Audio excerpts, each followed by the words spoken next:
हामी सबैलाई थाहा छ कि कस्तो शब्द र बोलीचालीले हाम्रो समाजमा प्रभाव पार्छ, तर मिठो र प्रभावकारी तरिकाले बोल्नको महत्त्व के हो र यसले हाम्रो दैनिकीमा कस्तो परिवर्तन ल्याउन सक्छ।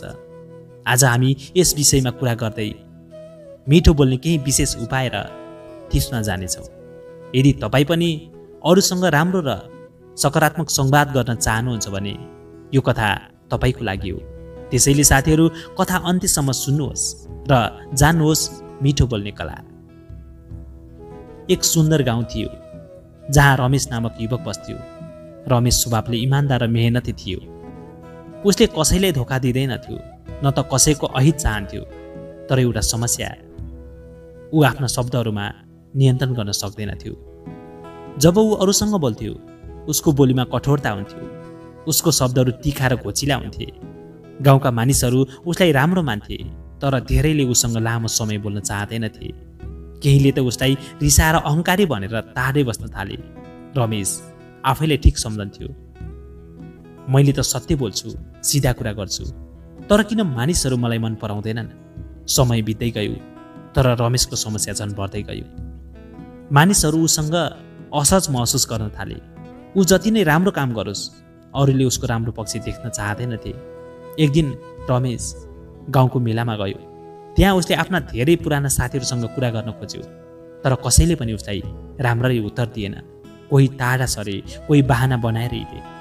रमेशको मन एकदमै दुख्यो। ऊ एक्लो महसुस गर्न थाल्यो। मनमा नै सोच्न थाल्यो, के म साँच्चै त्यस्तो नराम्रो मान्छे हो कि मेरो व्यवहारमै केही कमी छ। त्यही रात ऊ निकै दुखी भयो। निन्द्रा लागेन। ऊ उठ्यो र आफूलाई ऐनामा हेऱ्यो। आफूभित्रको कमजोरी खोज्न खोज्यो। त्यसपछि उसले निर्णय गर्यो, अब म यस समस्याको समाधान खोज्छु। रमेश गाउँकै प्रसिद्ध एक ज्ञानी सन्यासी कहाँ पुग्यो। ती सन्यासी धेरै वर्षदेखि योग, ध्यान र आध्यात्मिक शिक्षामा लिन थिए। गाउँभरिका मानिसहरू उनीबाट ज्ञान लिन्थे, समस्याको समाधान खोज्थे। रमेश सन्यासीको आश्रममा पुग्यो। वातावरण शान्त थियो। चराहरूको चिरबिर आवाज र चिसो बतासले उसको मनलाई केही हल्का बनायो। सन्यासीले रमेशलाई मुस्कुराउँदै स्वागत गर्यो। उसले पहिले नै रमेशको समस्या थाहा पाइसकेका थिए। रमेशले नतमस्तक हुँदै भन्यो, गुरुजी, म धेरै मेहनती छु, तर पनि मानिसहरू मसँग दूरी राख्छन्, मलाई सम्मान गर्दैनन्। म जहाँ जान्छु झगडा नै हुन्छ। सन्यासी केही बेर रमेशलाई हेरे, मुस्कुराए र भने, छोरा, तिमी मिठो बोल्न जान्दैनौ, त्यसैले मानिसहरू तिमीलाई मन पराउँदैनन्। रमेश आश्चर्यचकित भयो। उसले सोच्यो, के साँच्चै मेरो बोली नै मेरो सबै समस्याको जड हो? रमेशले विनम्रतापूर्वक सोध्यो, गुरुजी, मिठो बोल्ने कला कसरी सिक्ने? सन्यासी मुस्कुराए। उसले रमेशलाई आश्रमभित्र बसाए र विस्तारमा मिठो बोल्ने 9 तरिका सिकाउँदै भने, सबैभन्दा पहिला न्यानो मुस्कानसहित बोल्ने गर। सन्यासीले रमेशलाई एकपटक हेर्दै भने, छोरा, जब तिमी कसैसँग बोल्छौ तिमीले अनुहारमा मुस्कान राख्नुपर्छ। मुस्कानले मात्र अनुहारलाई सुन्दर बनाउँदैन, यसले तिम्रा शब्दहरूमा मिठास थप्छ, तिम्रा बोलाइमा आकर्षण ल्याउँछ। जब तिमी मुस्कुराउँदै बोल्छौ तिम्रो शब्दहरू अरूको मनमा सहज रूपमा प्रवेश गर्छ। सन्यासीले आफ्नो कुरा अझ प्रस्ताउँदै भने, कल्पना गर, यदि कसैले तिमीलाई क्रोधित भावमा कठोर शब्दले सम्बोधन गर्यो भने तिमीलाई कस्तो लाग्छ? तिमी पनि रिसाउने छौ होइन र? तर यदि त्यही कुरा कसैले मुस्कुराउँदै शान्त स्वरमा भन्यो भने तिमीलाई कस्तो महसुस हुन्छ? अवश्य नै तिम्रो मन हलुका हुन्छ। तिमी रिसाउनुको साथ आनन्दित हुनेछौ। रमेशले केही बेर सोच्यो। उसले सम्झन थाल्यो, ऊ जहिले पनि कठोर स्वरमा बोल्थ्यो। उसको अनुहारमा हाँसो कमै देखिन्थ्यो। जब ऊ अरूसँग कुरा गर्थ्यो उसको भौवाहरू कसिएका हुन्थे। उसको आँखा गम्भीर देखिन्थ्यो। उसको स्वर कहिलेकाहीँ आदेश दिने शैलीमा आउँथ्यो। उहाँको कुरा सुनेर रमेशले महसुस गर्यो कि ऊ सधैँ रिसाएझै हुन्थ्यो। जब ऊ बजार जान्थ्यो उसले व्यापारीसँग सिधै भाउ सोध्थ्यो, कहिले नम्र स्वरमा बोल्दैनथ्यो। जब ऊ आफ्ना साथीहरूसँग कुरा गर्थ्यो उसले मजाकमै भए पनि कहिलेकाहीँ कडा शब्द प्रयोग गर्थ्यो। उसले कहिले पनि ध्यान दिएको थिएन कि उसको बोलीले अरूलाई कस्तो महसुस हुन्छ। रमेशले आफ्नो गल्ती बुझ्न थाल्यो। यदि म अरूसँग बोल्दा हल्का मुस्कान राख्ने बानी बसाल्न सक्छु भने सायद मेरो बोलीमा पनि मिठास आउँछ होला। सायद अरूले मलाई अझ नजिक अनुभव गर्छन् होला। त्यसपछि रमेशले सन्यासीलाई नमन गर्यो र प्रतिबद्धता गर्यो। गुरुजी, म आजदेखि प्रयास गर्छु। मैले अब मुस्कुराउँदै बोल्ने अभ्यास गर्छु। सन्यासी हाँस्नुभयो। उहाँले रमेशलाई आशीर्वाद दिँदै भन्नुभयो, ठिक छ छोरा, तिम्रो जीवन बदल्न चाहन्छौ भने तिमीले यी साना तर महत्त्वपूर्ण कुराहरू आफ्नो जीवनमा लागू गर्नैपर्छ। जब तिमी मुस्कानका साथ बोल्छौ तिमी अरूलाई मात्र होइन आफैलाई पनि खुसी बनाउँछौ। अनि अर्को शान्त भएर बोल्ने। सन्यासीले रमेशलाई फेरि एकपटक गहिरो नजरले हेर्दै भन्नुभयो, छोरा, यदि तिमी कसैसँग चिच्याएर वा चर्को स्वरमा बोल्यौ भने तिम्रो बोली कहिल्यै मिठो लाग्दैन। साँचो मिठास त शान्त, धैर्यशील र मधुर स्वरमा लुकिएको हुन्छ। जब तिमी चर्को स्वरमा बोल्छौ अरूको मनमा असजिलोपन पैदा हुन्छ, तर जब तिमी शान्त र मधुर स्वरमा बोल्छौ तिम्रा शब्दहरूले अरूको मनमा शान्ति, सम्मान र अपनत्वको अनुभूति गराउँछ। रमेशले गम्भीर भएर सुन्दै गयो। सन्यासीले थप्दै भन्नुभयो, कल्पना गर, यदि कोही तिमीलाई ठुलो स्वरमा चिच्याएर बोलाउँछ भने तिमीलाई कस्तो महसुस हुन्छ? तिमी डराउँछौ, रिस उठ्छ र तिम्रो मन अशान्त बन्छ, होइन र? त्यसै गरी जब तिमी अरूसँग ठुलो स्वरमा बोल्छौ उनीहरू पनि तिमीसँग असहज महसुस गर्छन्। तिमी बोलेका शब्दहरू राम्रा भए पनि यदि तिम्रो स्वर कठोर, चर्को वा आदेश दिने शैलीमा छ भने तिम्रो बोली मिठासपूर्ण बन्न सक्दैन। रमेशले सुनिरहँदा उसलाई आफ्ना पुराना व्यवहारहरू सम्झना आयो। ऊ सधैँ हतारमा बोल्थ्यो। जब उसलाई कसैलाई केही भन्नु पर्थ्यो ऊ धैर्य राखेर बोल्दैनथ्यो। यदि कसैले धिरा उत्तर दियो भने ऊ झन् ठुलो स्वरमा बोल्थ्यो। ऊ रिस उठ्दा नियन्त्रण गुमाएर कराउँथ्यो। उसको स्वर अझ चर्को हुन्थ्यो। त्यसैले उसँग धेरै मानिसहरू कुराकानी गर्न नचाहने गर्थे। एकपटक ऊ घरमा आमासँग कुनै कुरा माग्दै थियो। आमा केही काममा व्यस्त थिइन् र तुरन्त जवाफ दिन सकिनन्। रमेशले अधैर्य भएर चिच्यायो, आमा, मैले के भनेको सुन्नुभएको छैन? किन उत्तर दिनुहुन्न? आमाले गम्भीर रूपमा हेरिन् र निराश भावमा भनिन्, रमेश, सधैँ ठुलो स्वरमा बोल्नु राम्रो होइन। धैर्य राख। त्यसबेला रमेशले वास्ता गरेको थिएन, तर अहिले सन्यासीका शब्दहरूले उसको मन छोयो। यदि मैले शान्त स्वरमा कुरा गर्न सिकेँ भने सायद मेरो जीवन बदलिन सक्छ। रमेशले सन्यासीलाई सम्मानपूर्वक नमन गर्दै भने, गुरुजी, म अबबाट चर्को स्वरमा बोल्ने बानी हटाउने प्रयास गर्छु। म शान्त र मधुर स्वरमा बोल्ने प्रयास गर्नेछु। सन्यासीले मुस्कुराउँदै भने, त्यही नै सही मार्ग हो छोरा। जब तिमी शान्त भएर बोल्छौ तिम्रो शब्दहरू अरूको हृदयमा मिठास बनेर बस्छ अनि तिम्रो बोलीको प्रभाव पनि अझ गहिरो हुनेछ। फेरि सन्यासीले भन्नुभयो, नम्र र सम्मानपूर्वक बोल्ने। सन्यासीले रमेशलाई एकटकले हेरिरहनु भयो। केही छेर मौन रहेपछि उहाँले गहिरो स्वरमा भन्नुभयो, छोरा, जब तिमी अरूसँग बोल्छौ उनीहरूको आत्मसम्मानको ख्याल गर्नुपर्छ। हरेक मानिसलाई आदर र सम्मान चाहिन्छ। तिमी बोलेका शब्दहरूले अरूको मनमा चोट पुर्यायो भने तिमीले चाहे जति मिठो कुरा गरे पनि त्यसको कुनै मूल्य हुँदैन। रमेशले ध्यान दिएर सुन्दै गयो। सन्यासीले अगाडि भन्नुभयो, कहिलेकाहीँ हामी अरूसँग कठोर शब्दहरू प्रयोग गर्छौँ। आफ्ना कुरा अघि सार्न मात्र ध्यान दिन्छौँ, तर हामीले बोलेका शब्दहरूले अर्को व्यक्तिलाई कस्तो असर पार्छ भन्ने सोच्दैनौँ। अरूको आत्मसम्मानलाई ठेस पुर्याउने शब्दहरू कहिल्यै मिठा हुन सक्दैन। त्यसैले जब तिमी बोल्छौ विनम्रता र आदरको भावना राख। अरूको सम्मान गर्न सिक। रमेशले आफ्नो जीवनको बारेमा सोच्न थाल्यो। ऊ कहिले कसैलाई धन्यवाद दिँदैनथे। कसैले उसको मद्दत गरिदिए पनि उसले सहज रूपमा लिन्छ, तर कहिले धन्यवाद भन्ने शब्द प्रयोग गर्दैन। जब उसले कसैसँग केही माग्छ उसले कृपया भन्ने शब्द कहिले भन्दैन। उसले सधैँ आदेश दिने शैलीमा कुरा गर्थ्यो। एक दिन ऊ बजार गएको थियो। फलफुल किन्ने क्रममा उसले व्यापारीसँग भन्यो, ए दाइ, चाँडो माल देऊ, मलाई ढिलो भयो। व्यापारीले सामान झोलामा हालिदियो, तर रमेशले झोला लिएर हिँड्यो। धन्यवाद भन्ने शब्द उच्चारण गरेन। त्यस दिन व्यापारीले केही भन्न सकेन, तर उसको अनुहारमा निराशा देखिन्थ्यो। अहिले रमेशलाई त्यो शेर सम्झना आयो र उसलाई लाज लाग्यो। सन्यासीले हल्का मुस्कुराउँदै थप्नुभयो, छोरा, कृपया र धन्यवाद यी दुई शब्द साना छन्, तर यी शब्दहरूको प्रभाव गहिरो हुन्छ। जब तिमी कसैलाई कृपया भने अनुरोध गर्छौ उनी तिम्रो अनुरोधलाई आदरपूर्वक ग्रहण गर्छन्। जब तिमी कसैलाई धन्यवाद भन्छौ उनी खुसी हुन्छन्, सम्मानित महसुस गर्छन् र भविष्यमा पनि तिमीलाई सहयोग गर्न इच्छुक रहन्छन्। रमेशले टाउको हल्लायो। ऊ गहिरो सोचमा पर्यो। मैले आजसम्म कतिपटक धन्यवाद र कृपया भनेको छु। ऊ सम्झन खोज्यो, तर यस्तो शेर निकै कम थिए। आजपछि म विनम्र भएर बोल्नेछु, अरूको सम्मान गर्नेछु, कृपया र धन्यवाद भन्ने बानी बसाल्नेछु। रमेशले प्रण गर्यो कि अब ऊ हरेक सानो सहयोगका लागि धन्यवाद भन्नेछ। जब ऊ कसैसँग केही माग्छ ऊ कृपया भन्नेछ। सन्यासीले मुस्कुराउँदै भन्नुभयो, ठिक छ छोरा, जब तिमी यी साना तर प्रभावशाली शब्दहरू प्रयोग गर्छौ तिम्रो बोलीमा स्वाभाविक मिठास आउँछ। अरू मानिसहरूसँगको सम्बन्ध अझ राम्रो बन्छ। रमेशले नम्रताका साथ सन्यासीलाई प्रणाम गर्यो। अब ऊ बिस्तारै मिठो बोल्ने कला सिक्दै थियो र अरूको कुरा ध्यानपूर्वक सुन्ने गर्यो। रमेश बोल्न सिपालु थियो। ऊ जुनसुकै कुरामा पनि आफ्ना विचारहरू राख्न चाहन्थ्यो। बहसमा ऊ अगाडि आउँथ्यो, समूहमा ऊ नेतृत्व गर्न खोज्थ्यो र कसैसँग छलफल हुँदा आफूले मात्र बोल्न रुचाउँथ्यो। तर उसले एकचोटि पनि सोचेनन् कि उसको बोलाइका कारण अरूको भावनामा के असर पर्छ। एक दिन रमेशका साथीहरू उसँग असन्तुष्ट भए। उनीहरूले महसुस गरे कि रमेशले सधैँ उनीहरूलाई विच्छेद गर्छ, उनीहरूको भनाइ नसकिँदै आफ्नो विचार थोपार्छ र कहिलेकाहीँ त अरूको विचारलाई बेवास्ता नै गर्छ। उसले अरूको कुरालाई महत्त्व दिँदैन भन्ने अनुभूति उनका साथीहरूमा बढ्न थाल्यो। एक दिन उसको असल मित्र सन्दीपले भन्यो, रमेश, तिमी राम्रो बोल्छौ, तिम्रा विचार पनि गहकिला हुन्छन्, तर तिमीले अरूको कुरा पनि सुन्न सिक्नुपर्छ। जब तिमी अरूको कुरा ध्यानपूर्वक सुन्छौ, उनीहरूलाई महत्त्वको अनुभूति हुन्छ। यी शब्दहरूले रमेशलाई झसङ्ग पार्यो। उसले सोच्न थाल्यो, के म साँच्चै नै अरूको कुरा सुन्दिनँ? कि म सधैँ आफ्नो मात्र सुनाउँछु? त्यसपछि उसले आफैलाई निरीक्षण गर्न थाल्यो। ऊ सधैँ बोल्ने मात्र गर्थ्यो, अरूको विचार काट्थ्यो अनि कहिलेकाहीँ त आफैले सबै कुरा जाने चाहिँ प्रस्तुत गर्थ्यो। साथीहरूले गुनासो गरेपछि मात्रै उसले महसुस गर्थ्यो कि उसले कहिले कसैलाई खुलेर आफ्नो विचार राख्न दिएको थिएन। त्यसपछि उसले आफैमा परिवर्तन ल्याउने प्रयास गर्यो। अब ऊ ध्यानपूर्वक सुन्ने अभ्यास गर्न थाल्यो।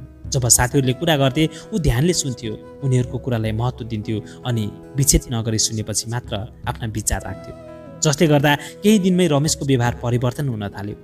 साथीहरू उसँग सहज महसुस गर्न थाले। उनीहरूले रमेशलाई आफ्नो कुरा भन्न चाहन थाले। रमेशले बुझ्यो कि सिर्फ आफू मात्र बोल्नु ठुलो कुरो होइन, अरूको कुरा ध्यानपूर्वक सुन्नु अझ ठुलो कुरो हो। अब ऊ एक असल श्रोता मात्र बनेनन्, ऊ एक असल मित्र, एक असल सहकर्मी र असल व्यक्ति पनि बन्नेछ। जीवनमा सन्तुलन बनाउन बोल्न मात्र होइन, ध्यानपूर्वक सुन्न सक्नु पनि उत्तिकै महत्त्वपूर्ण छ। फेरि सन्यासीले भन्नुभयो, सकारात्मक शब्द प्रयोग गर्नु। शब्दहरू तीखो तरवार जस्तै हुन सक्छन्, जसले घाउ पार्न सक्छ, वा महको चास्नी जस्तै हुन सक्छन्, जसले मिठास थप्न सक्छ। जब हामी कसैसँग बोल्छौँ, हाम्रो शब्दहरूले उनीहरूको हृदयमा गहिरो प्रभाव पार्छ। यही कारणले हाम्रा शब्दहरूमा सकारात्मकता आउनु आवश्यक छ। एक दिन एक सानो गाउँमा रमेश नामको युवक थियो। ऊ निकै मेहनती थियो, तर उसले जे जति प्रयास गर्यो त्यति नै असफलता भोग्नु पर्यो। ऊ निराश थियो र अब उसलाई असफल मान्न थालिसकेको थियो। एक दिन उसले भेट एकजना बुढा ज्ञानी शिक्षकसँग भयो। रमेशले आफ्नो पीडा पोख्दै भन्यो, गुरुजी, म सधैँ असफल हुन्छु, मैले जति प्रयास गरे पनि म सफल भइनँ।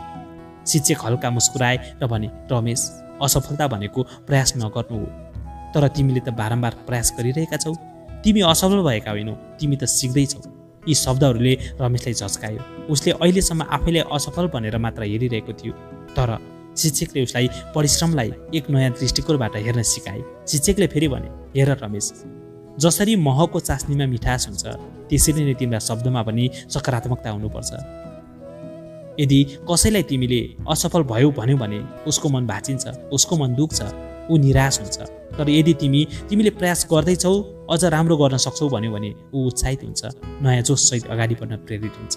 रमेशले गुरुका कुरा सुनेपछि महसुस गरे कि वास्तवमै शब्दहरूको शक्ति ठुलो हुन्छ। उसले आफ्नो सोचाइ बदल्ने निर्णय गर्यो। अब ऊ आफूलाई मात्र होइन, अरूलाई पनि सकारात्मक ढङ्गले हौसला दिन थाल्यो। उसले बुझ्यो कि शब्दहरू कठोर पनि हुन सक्छन्, मिठासयुक्त पनि। हाम्रो एउटा शब्दले कसैको दिन खराब बनाउन सक्छ, त्यसैले अर्को शब्दले कसैको जीवनमा प्रेरणा दिन सक्छ। त्यसैले बोल्ने बेलामा शब्दहरूको चयन सचेत रूपमा गर्नुपर्छ। अनन्त रमेशले सिक्यो कि असफलता कुनै अन्तिम सत्य होइन, यो त सफलता प्राप्त गर्नको लागि एउटा सिडी मात्र हो। जब हामी सकारात्मक ढङ्गले सोच्न र बोल्न थाल्छौँ, तब जीवन आफै परिवर्तन हुन्छ। फेरि सन्यासीले भन्नुभयो, कटु र अपशब्द प्रयोग नगर्ने। शब्द भनेको केवल ध्वनि वा अक्षरहरूको संयोजन मात्र होइन, यो भावनाहरूको वाहक पनि हो। हाम्रा शब्दहरूले हर्ष दिन सक्छन्, हौसला दिन सक्छन्, कोमल स्पर्श जस्तै मन छुन सक्छन्। तर यही शब्दहरू नराम्रो प्रयोग गरियो भने ती तीखो खन्जर जस्तै भन्न सक्छन्, जसले सम्बन्धहरू चिर्न सक्छन्, विश्वासलाई चकनाचुर पार्न सक्छन्। राम र श्याम नामका दुई असल मित्र थिए। उनीहरू सधैँ खेल्थे, सँगै काम गर्थे अनि सधैँ एक अर्कालाई सहयोग गर्थे। तर एक दिन एउटा सानो कुरामा झगडा भयो। श्यामले आवेगमा आएर रामलाई केही कठोर शब्दहरू प्रयोग गर्यो। रामलाई ती शब्दहरू निकै गहिरो लागे। श्यामलाई आफ्नो गल्ती महसुस भएन, ऊ आफ्नै आक्रोशमा थियो। उसलाई लाग्यो, म त केवल कुरा गरिरहेको थिएँ, शब्द मात्र त हो नि। तर रामको मनमा ती शब्दहरू तीको खन्जर जस्तै गरिसकेका थिए। केही दिनपछि श्यामले महसुस गरे कि राम उसँग पहिले जस्तो छैन, ऊ टाढिन खोजिरहेको छ। श्यामले रामलाई सोध्यो, के भयो मित्र, तिमी किन टाढा भइरहेका छौ? रामले गहिरो सास फेर्यो र भन्यो, श्याम, चोट शरीरमा लाग्यो भने केही दिनमा निको हुन्छ, तर मनमा लागेको चोट चाँडै निको हुँदैन। तिम्रा शब्दहरूले मेरो मनमा चोट पुर्यायो। श्यामलाई थाहा भयो कि हतारमा बोलेका उसका केही कठोर शब्दहरूले उसको प्रिय मित्र गुम्ने खतरामा निम्त्याएको छ। ऊ लज्जित भयो। श्यामले विनम्रता स्वरमा भन्यो, मित्र, मलाई माफ गर। मैले बुझ्न सकेको रहेनछु कि नराम्रो शब्दहरू तीखो खन्जर जस्तै हुन्छन्। जब हामी रिस उठ्दा झोक चलेर के बोल्छौँ, त्यो हाम्रो क्षणिक भावना हुन सक्छ, तर ती शब्दहरू सुन्ने व्यक्तिको मनमा स्थायी घाउ पार्न सक्छ। रामले हल्का मुस्कान सहित भन्यो, शब्दहरूको शक्ति ठुलो हुन्छ मित्र। राम्रो बोलेर हामी कसैलाई खुसी पार्न सक्छौँ, नराम्रो बोलेर कसैलाई गहिरो दुःख दिन सक्छौँ। त्यसैले जब बोल्छौँ सोचेर बोल्नुपर्छ।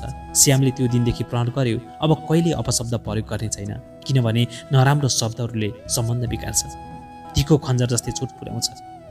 हाम्रो बोली हाम्रो व्यक्तित्वको ऐना हो। शब्दहरू सन्तुलित, सकारात्मक र मधुर भए पनि सम्बन्धहरू प्रघात हुन्छ। जीवनमा शान्ति रहन्छ, तर नकारात्मक शब्दहरू एकपटक निस्किएपछि तिनीहरू फर्कन सक्दैनन्। तीले सम्बन्धमा चिरा पार्न सक्छ। त्यसैले जब पनि बोल्नुपर्छ, शब्दहरू सोचेर मात्र बोल्नुपर्छ। सन्यासीले फेरि भन्नुभयो, प्रशंसा गर्न नबिर्छ। हामी धेरै पटक अरूको राम्रो काम देख्छौँ, तर त्यसको खुलेर प्रशंसा गर्न हिचकिचाउँछौँ। कहिलेकाहीँ हाम्रो अहङ्कारले रोक्छ, कहिलेकाहीँ लापरवाहीले। तर सत्य के हो भने प्रशंसा शब्दहरूको एक यस्तो शक्ति हो जसले अरूलाई प्रेरित मात्र गर्दैन, सम्बन्धलाई बलियो पनि बनाउँछ। राजु नामको एक युवक थियो जो सधैँ मेहनती र इमान्दार थियो। ऊ जसरी पनि आफ्नो काम उत्कृष्ट बनाउन चाहन्थ्यो। ऊ कडा परिश्रम गर्थ्यो, तर उसको कामको खुलेर कहिले कसैले प्रशंसा गर्दैनथ्यो। त्यसैले ऊ धेरै पटक आफूलाई महत्त्वहीन महसुस गर्थ्यो। एक दिन उसको एक सहकर्मीले उसको मेहनत देखेर भन्यो, राजु, तिमीले निकै राम्रो काम गर्यौ, तिम्रो मेहनत प्रशंसनीय छ। त्यो सानो वाक्यले राजुको मुहारमा मुस्कान ल्यायो। ऊ अझ धेरै मेहनत गर्न प्रेरित भयो। केवल एक मिठो शब्दले उसलाई नयाँ ऊर्जा प्रदान गर्यो। मिठा शब्दहरूको मूल्य सुनभन्दा महँगो हुन्छ, किनभने तिनीहरूले आत्मविश्वास बढाउँछन्, सकारात्मक ऊर्जा दिन्छन् र सम्बन्धलाई अझ प्रगाढ बनाउँछन्।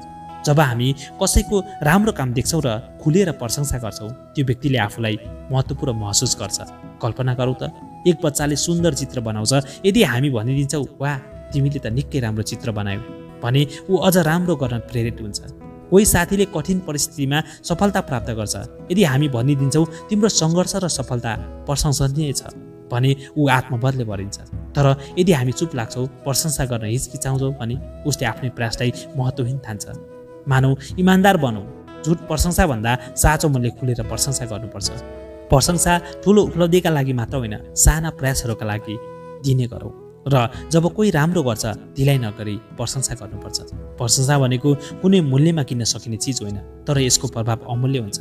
जब हामी मिठा शब्दहरू प्रयोग गर्छौँ, अरूको मेहनतको खुलेर कदर गर्छौँ, जब हामी एक सकारात्मक वातावरण सिर्जना गर्छौँ, त्यसैले यदि कसैले राम्रो काम गर्छ भने खुलेर प्रशंसा गरौँ, किनभने मिठा शब्दहरूको मूल्य सुनभन्दा महँगो हुन्छ। फेरि सन्यासीले भन्नुभयो, व्यङ्ग्य र तिरस्कार नगर्ने। हामी धेरै पटक हाँसो ठट्टामा खेल्दै खेल्दै वा गम्भीर रूपमा कसैलाई व्यङ्ग्य गर्छौँ। कहिलेकाहीँ यो केवल रमाइलोका लागि मात्र हुन्छ, तर त्यो व्यङ्ग्य सुन्ने व्यक्तिको लागि घाउ जस्तै हुन सक्छ। शब्दहरू केवल ध्वनि मात्र होइनन्, तिनीहरू भावनाहरू बोकेर हृदयमा गहिरोसँग बस्छन्। राजेश र सन्तोष मिल्ने साथी थियो। उनीहरू सँगै पढ्थे, खेल्थे, रमाइलो गर्थे। तर राजेशको बानी थियो, ऊ सधैँ सन्तोषलाई व्यङ्ग्य गर्थ्यो।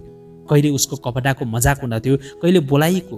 सन्तोषले कहिलेकाहीँ हाँसेर तार्थ्यो, त भित्रभित्रै ऊ दुःखी हुन्थ्यो। एक दिन सबै साथीहरू जम्मा भएर कुरा गरिरहेका थिए। राजेशले फेरि सन्तोषलाई व्यङ्ग्य गर्दै भन्यो, सन्तोष, तिम्रो सोच त सधैँ ढिलो चल्छ, जस्तै तिम्रो पुरानो मोबाइल। सबैजना हाँसे। सन्तोष पनि मुस्कुरायो, तर उसको आँखामा चोटको झल्को देखिन्थ्यो। साँझ घर फर्केपछि ऊ ऐनामा आफैलाई हेर्दै सोच्न थाल्यो, के म साँच्चै यति कमजोर र मूर्ख छु? केही दिनसम्म सन्तोष सबैबाट टाढा बस्न थाल्यो। राजेशले यो देखेर सोध्यो, के भयो सन्तोष, किन टाढा बस्न थालेको? सन्तोषले गहिरो सास फेर्यो र भन्यो, राजेश, तिमीलाई थाहा छैन होला, तर तिमीले गर्ने ती साना व्यङ्ग्यहरूले मेरो मनपट्टि पोल्छ। तिमी त रमाइलो गर्छौ होला, तर मलाई ती शब्दहरूले दुःखी बनाउँछ। राजेश छक्क पर्यो। ऊ केवल हाँसोका लागि बोलिरहेको थियो, तर त्यो व्यङ्ग्यले सन्तोषलाई गहिरो चोट पुर्याएको थियो। त्यही दिनदेखि राजेशले आफ्नो व्यङ्ग्यप्रति, शब्दप्रति सचेत हुने निर्णय गर्यो। त्यसैले साथीहरू, हामीले किन व्यङ्ग्य नगर्ने त? व्यङ्ग्य रमाइलो लाग्न सक्छ, तर हृदयमा घाउ पार्छ। केही व्यक्तिहरू बाहिरबाट हाँस्छन् तर भित्रभित्रै दुखी हुन्छन्। शब्दहरूले सम्बन्ध बिगार्न सक्छ, विश्वास टुट्न सक्छ। त्यसैले यदि कोही केही राम्रो गर्छ भने उसको खुलेर प्रशंसा गरौँ।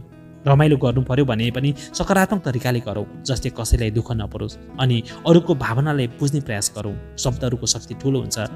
राम्रो शब्दहरूले आत्मबल बढाउँछ, नराम्रो शब्दहरूले मन दुखाइदिन्छ।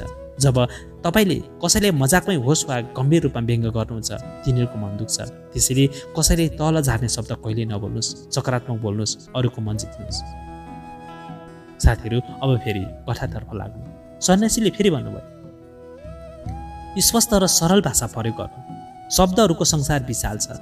कोही जटिल शब्दहरू प्रयोग गरेर आफ्नो विद्वता देखाउन चाहन्छन्, कोही सहज भाषा बोलेर सबैसँग जोडिन चाहन्छन्। तर के ज्ञानको मूल्य केवल गाह्रो शब्दहरूमा मात्रै निर्भर गर्छ? होइन।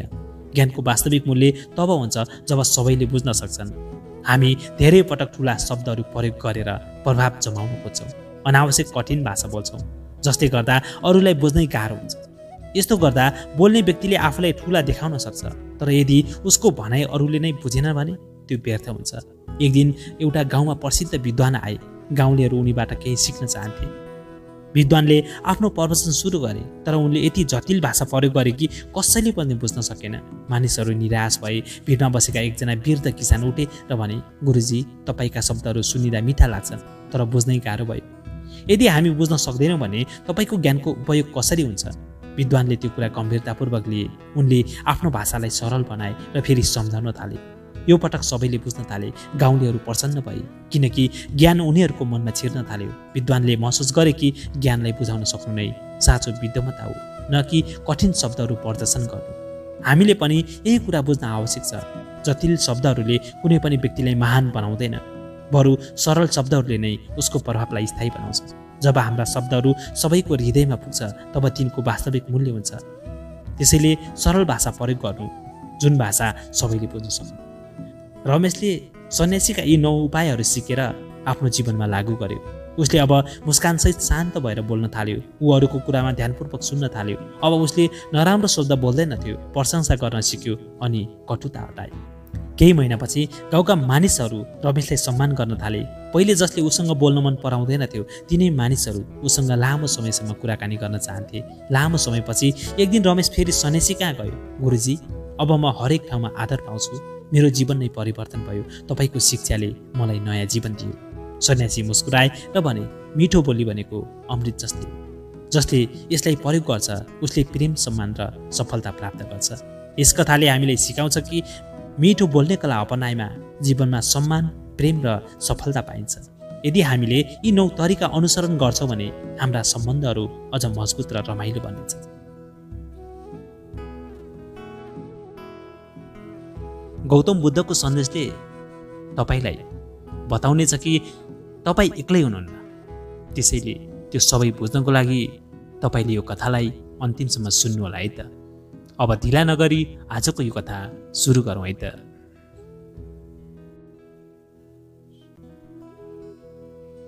गङ्गा नदीको किनारमा बसेर सरोज तोलाइरहेको थियो। उसको मन भारी थियो, आँखा रसाएका थिए। जीवनले उसलाई कहिले माया गरेन जस्तो लाग्थ्यो। बाबुआमा सानैमा बिते। आफन्तहरूले सधैँ तुच्छ व्यवहार गरे। साथीहरू थिए, तर समय बित्दै जाँदा कोही पनि उसको साथमा रहेनन्। किन यस्तो हुन्छ मेरो जीवनमा? उसले आफैसँग सोध्यो। उसले धेरै पटक प्रयास गरिरहेको थियो, माया खोज्ने, अरूसँग मित्रता गाँच्ने, तर कहिल्यै साँचो सम्बन्ध टिक्न सकेन। जति प्रयास गर्थ्यो उति नै तादिन्थे मान्छेहरू। उसले बुद्धको बारेमा धेरै सुनेका थिए, तर भेट्न कहिल्यै पाएको थिएन। त्यसैले उसले बुद्धलाई भेट्न जाने निर्णय गरे। बिहानै घरबाट निस्के। निकै टाढाको बाटो, गाह्रो परिस्थितिमा पनि आफ्नो मनको उत्तर खोज्न त्यहाँबाट निस्किए। निकै समय हिँडेपछि सरोज बुद्धको आश्रममा पुगे। उसले धेरै दिनदेखि उहाँको प्रवचन सुन्न चाहन्थ्यो, तर हिम्मत जुटाउन सक्दैनथ्यो। आज मन असह्य भएर ऊ सिधै बुद्ध समक्ष पुगेको थियो। गौतम बुद्ध ध्यानमा हुनुहुन्थ्यो। उहाँको अनुहारमा अद्भुत शान्ति थियो, न कुनै चिन्ता, न कुनै डर। उहाँ वरपरको वातावरण पनि शान्त थियो। बेलुकीको मधुरो घाम पर्न थालेको थियो। चरा आफ्नो गुडमा फर्किरहेका थिए। हल्का हावाले रुखका पातहरू हल्लाइरहेका थिए। वातावरण यस्तो लाग्थ्यो मानव सबै केही समयका लागि विश्राम लिइरहेका छन्। त्यही बेला सरोज बुद्धको नजिकै गयो। उसको अनुहार मलिन थियो, आँखाहरू थाकेका थिए र केही बेर मौन रह्यो र अनन्त उसले बोल्न थाल्यो, गुरु, म एक्लो छु। बुद्धले आँखा खोल्नुभयो। उहाँले युवकलाई शान्त मनले हेरिरहनु भयो। सबैजनाले मलाई छोडेर जान्छन्। मलाई लाग्छ संसारमै मेरो लागि कोही छैन, युवकले दुखी स्वरमा भन्यो। बुद्ध केही बेर मौन रहनुभयो। त्यसपछि उहाँले हल्का मुस्कुराउँदै सोध्नुभयो, तिमी किन सोच्दछौ कि तिमी एक्लो छौ? सरोजका आँखाबाट आँसु खस्यो, किनभने मेरो साथमा कोही छैन। म जता गए पनि, जहाँ पुगे पनि अनन्त म एक्लै रहन्छु। मेरो परिवार छैन, मेरा साथीहरू छैनन्, मलाई सम्झने कोही छैन। बुद्धले वरिपरि हेर्नुभयो। पहाडीको रुखमा चराहरू गुडमा फर्किरहेका थिए। हावाले रुखहरू हल्लाइरहेका थिए। जलाशयको पानी स्थिर देखिन्थ्यो, जसले साँझको सुनौलो रङ प्रतिबिम्बित गरिरहेको थियो। बुद्धले युवकलाई सोध्नुभयो, तर के तिमी साँच्चै एक्लो छौ? सरोजले अचम्म मान्दै बुद्धलाई हेऱ्यो। जब तिमी गहिरो रूपमा सोध्छौ, तिमी आफ्नो दुःखको कारण खोज्न सक्छौ। तिमी किन सोच्दछौ कि तिमी एक्लो छौ? के तिमी जन्मिँदा पनि एक्लै थियौ, होइन? सरोजले भन्यो, त्यो बेला मेरी आमा हुनुहुन्थ्यो। के तिमी सधैँ एक्लै रह्यौ? होइन, मैले पनि साथीहरू पाएँ। अहिले के तिमी वरपर कसैलाई देख्छौ? सरोजले वरिपरि हेऱ्यो। चराहरू देखिए, रुखहरू देखिए, हावाको मधुरो स्पर्श महसुस भयो। हो, मसँग यी सबै छन्, ऊ बिस्तारै बोल्यो। बुद्धले मुस्कुराउँदै भन्नुभयो, एक्लोपन बाहिरबाट आउँदैन सरोज, एक्लोपन तिम्रो सोचाइबाट मात्र जन्मन्छ। सरोजले पुनः प्रश्न गर्यो, केही मान्छे सधैँ मेरो साथमा रहँदैनन्, उनीहरू मबाट टाढा जान्छन्। कतिपय मरिहाल्छन्, कतिपय परिवर्तन भएर हराउँछन्, अनि म एक्लो हुँदैन र? बुद्धले भुइँमा सानो पत्थर उठाउनुभयो र पोखरीमा फ्याँक्नुभयो। पानीमा हल्का तरङ्ग उठ्यो। के तिमीले यी तरङ्गहरू देख्यौ? हो गुरु, देखेँ, मैले यी तरङ्गहरू देखेँ। तरङ्गहरू आयो, फैलियो र हरायो। जीवनका सम्बन्ध पनि यस्तै हो। कोही तिम्रो जीवनमा आउँछ, केही समय तिमीसँग बिताउँछ अनि हराउँछ। यसमा कुनै आश्रय छैन। प्रकृतिको नियम यही हो। सरोज मौन भयो। तर तिमीले महसुस गर्नुपर्छ, बुद्धले थप्नुभयो। एक्लोपन महसुस गर्नु भनेको तिमी आफैले आफूलाई अलग ठान्नु हो।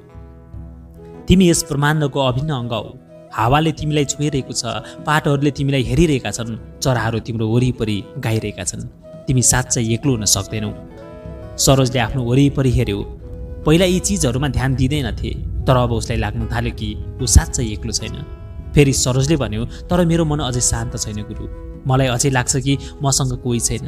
बुद्ध मुस्कुराउनु भयो अनि भन्नुभयो, सरोज, एकजना भिक्षु थियो।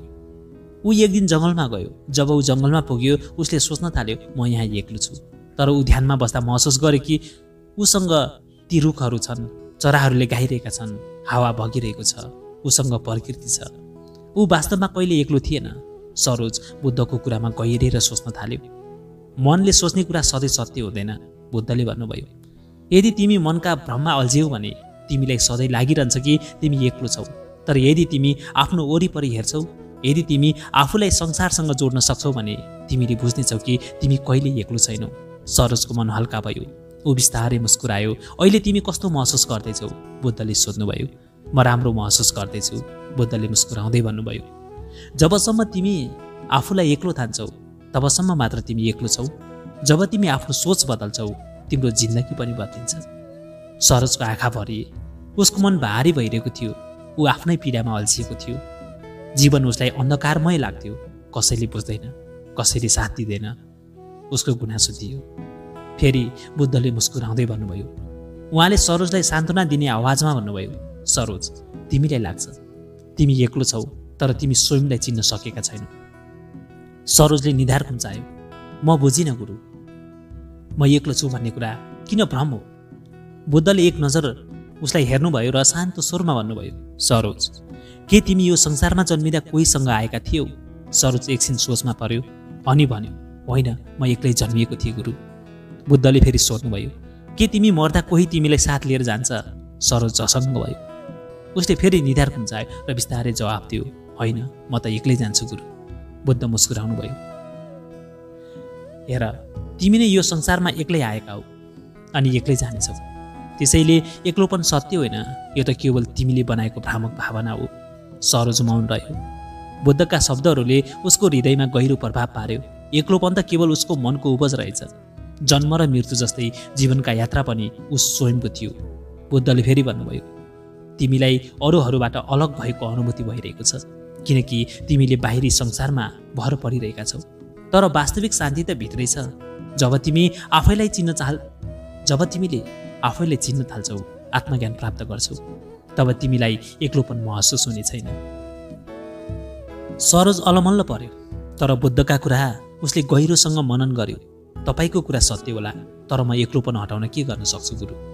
बुद्ध मुस्कुराउनु भयो अनि भन्नुभयो, अरूलाई दोष दिनुको सट्टा आफैलाई बुझ्ने कोसिस गर, आफैसँग समय बिताऊ, आफैलाई माया गर। जब तिमी आफूभित्रको उज्यालो देख्न थाल्छौ नि, तब तिमी कहिले एक्लो महसुस गर्ने छैनौ। सरोजले टाउको झुकायो। ऊ आफूलाई कमजोर सम्झन्थ्यो, तर वास्तवमा ऊ स्वयं आफ्ना समस्याको समाधान थियो। बुद्धका शब्दहरू उसलाई जीवनका नयाँ दृष्टिकोण दिन थाले। अब उसले आफ्नो एक्लोपनलाई अभिशाप होइन, आत्मज्ञानको अवसर ठान्न थालेको थियो।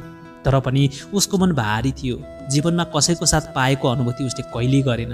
साथीभाइ थिए, परिवार थिए, तर कता कता उसलाई एक्लोपनले घेर्थ्यो। फेरि बुद्धलाई भने, गुरु, मलाई किन यस्तो महसुस हुन्छ? किन म सधैँ एक्लो अनुभव गर्छु त?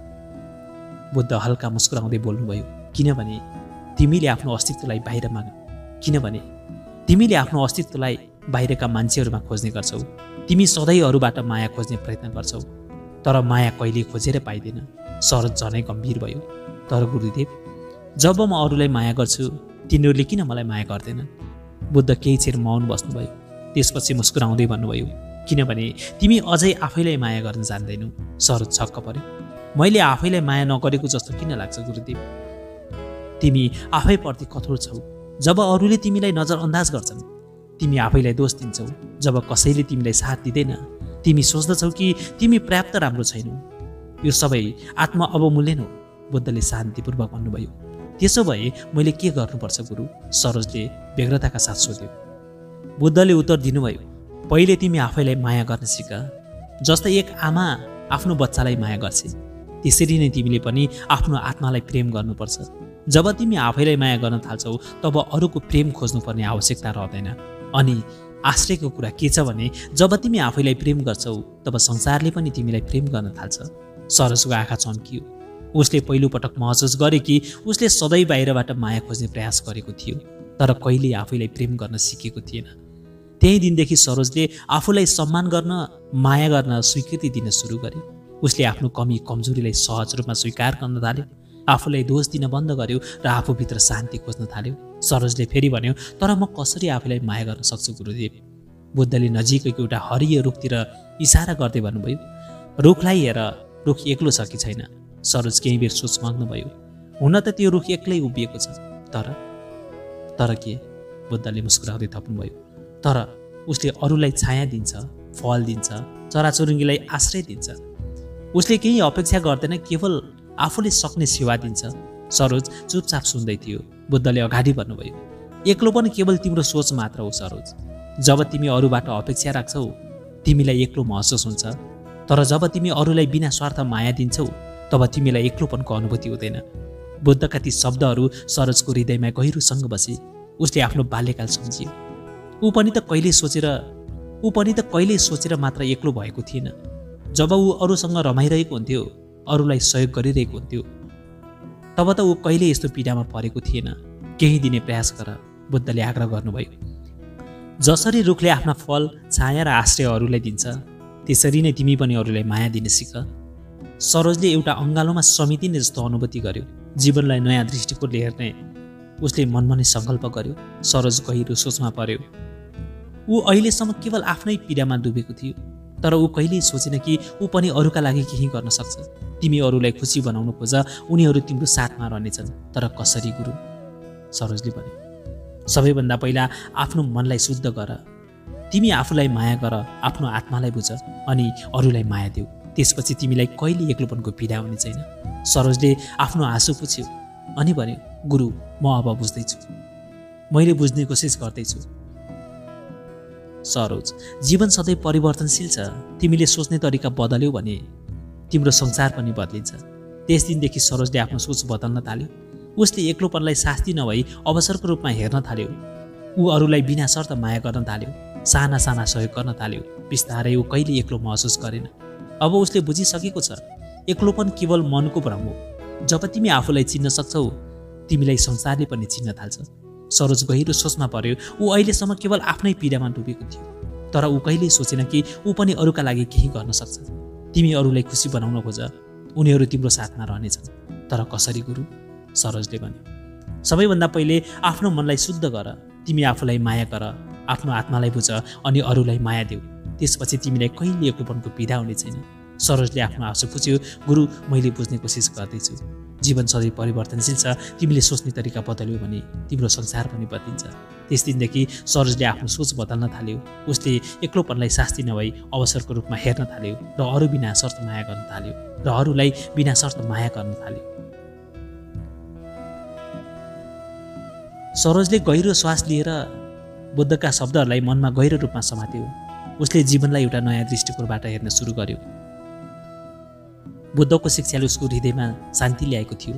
उसले महसुस गरे कि एक्लोपनको वास्तविकता त केवल उसको मानसिक भ्रम मात्र थियो। अब उसले आफैलाई माया गर्न थाल्यो र आफ्नो जीवनलाई नयाँ दिशा दिनको लागि सङ्कल्प गर्यो। जसरी रुख आफ्नो फल र छाया अरूसँग बाँड्छ, त्यसरी नै अब उसले पनि अरूसँग माया र सहयोग बाँड्ने निर्णय गर्यो। उसको मन हल्का र शान्त भयो। अब उसको आँखा केही फरक तरिकाले चम्किरहेको थियो। गुरु, म अब जान्छु, सरोजले भन्यो। मैले बुझेँ कि आफैलाई माया गर्दा मात्रै म अरूसँग पनि साँचो सम्बन्ध बनाउन सक्दछु। बुद्धले उसले शान्त स्वरमा जवाफ दिनुभयो।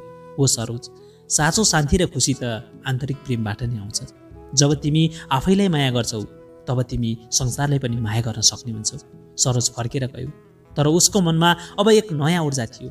अब उसले अरूसँग नजिक भएर जीवनका सम्बन्धहरूलाई नयाँ दृष्टिकोणले हेऱ्यो। उसलाई थाहा थियो कि एक्लोपन केवल सोचको परिणाम हो र जब उसले आफूभित्रको शान्ति र प्रेमलाई पहिचान गर्यो, तब संसार उसकै साथ थियो। तसर्थ सरोजले जीवनलाई नयाँ आशा र उद्देश्यसँग अघि बढाउने निर्णय गर्यो।